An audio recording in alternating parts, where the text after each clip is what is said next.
Apa itu bid'ah?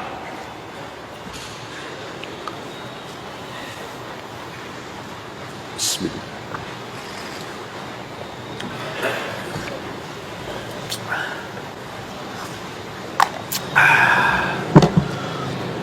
Apa bid'ah? Bid'ah secara bahasa sesuatu yang tidak ada contoh sebelumnya. Itu secara lugah. Tidak ada contoh sebelumnya. Pengeras suara ini bid'ah bukan? Bid'ah tidak? Bid'ah lugatan. Secara lugah. Pesawat bid'ah. Lampu listrik bid'ah. AC bid'ah lugatan. Karena memang tidak ada pada zaman Nabi sallallahu alaihi wasallam. Istilahan, secara istilah syar'iyyah, bid'ah itu adalah sesuatu yang tentunya diadakan, yang baru dalam masalah din agama. Dan Nabi sallallahu alaihi wasallam sendiri yang menjelaskan apa itu bid'ah secara agama pada hadisnya. Iyyakum wa muhdatsatil umur fa inna kulla muhdatsatin bid'ah. Bid'ah itu pasti muhdats, sesuatu yang baru di dalam apa? Din. Karena Nabi sallallahu alaihi wasallam sebelumnya menjelaskan apa? Fa'alaikum bisunnati wa sunnati al-khulafa ar-rashidin al-mahdiyyin addu 'alayha bin nawajis. Wa iyyakum wa muhdatsatil umur. Baru, awaslah kamu, hati-hatilah kamu dengan perkara-perkara yang baru. Jadi perkara yang baru yang apa? Duniawiyah atau din? Din.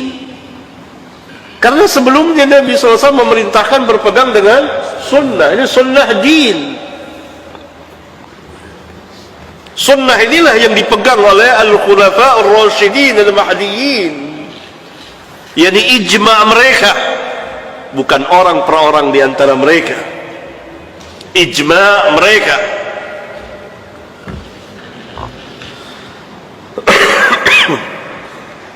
Ini din, agama.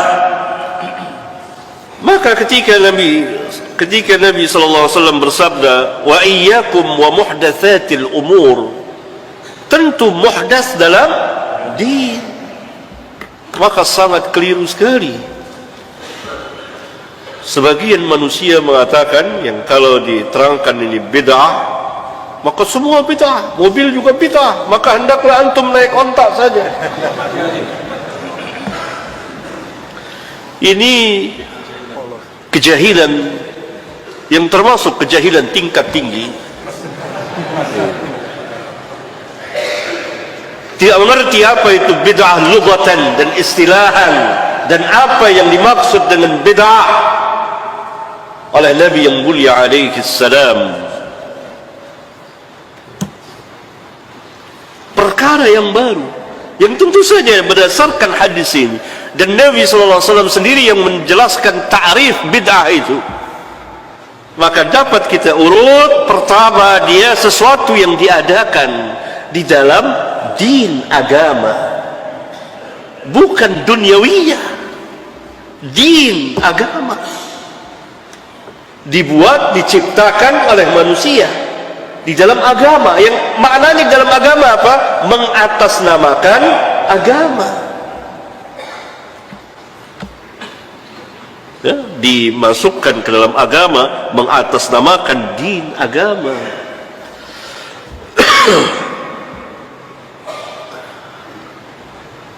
Oleh karena itu, yang tidak masuk dalam bagian agama tidak masuk ke dalam bid'ah, tapi bisa masuk ke dalam maksiat.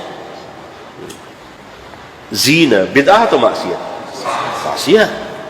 Mana ada yang bilang zina itu bid'ah?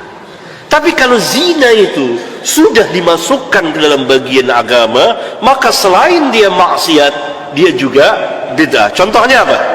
Nikah mut'ah. Barakallahu fikum. Zina, maksiat besar, dosa besar. Tapi ketika seseorang mengatasnamakan agama atas zina itu, yang kemudian dirubah, inilah nikah, masuklah dia ke dalam bagian agama.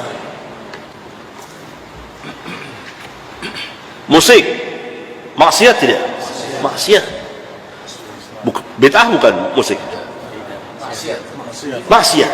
Tapi kalau musik itu dijadikan untuk takarrum, mendekatkan diri kepada Allah, mengatasnamakan Islam, maka jadilah dia maksiat plus bid'ah. Paham kaidah itu? Lihat bid'ah itu, pengatasnamaan din, dimasukkan orang ke dalam agama, semuanya atas nama agama. Ini yang pertama. Yang kedua, tentu dia akan menyerupai agama. Yang ketiga, dalam rangka apa? Takarrub, mendekatkan diri kepada Allah. Yang keempat, mengharapkan pahala, dengan harapan mendapat pahala. Ini urutannya, tertibnya. Itulah bid'ah.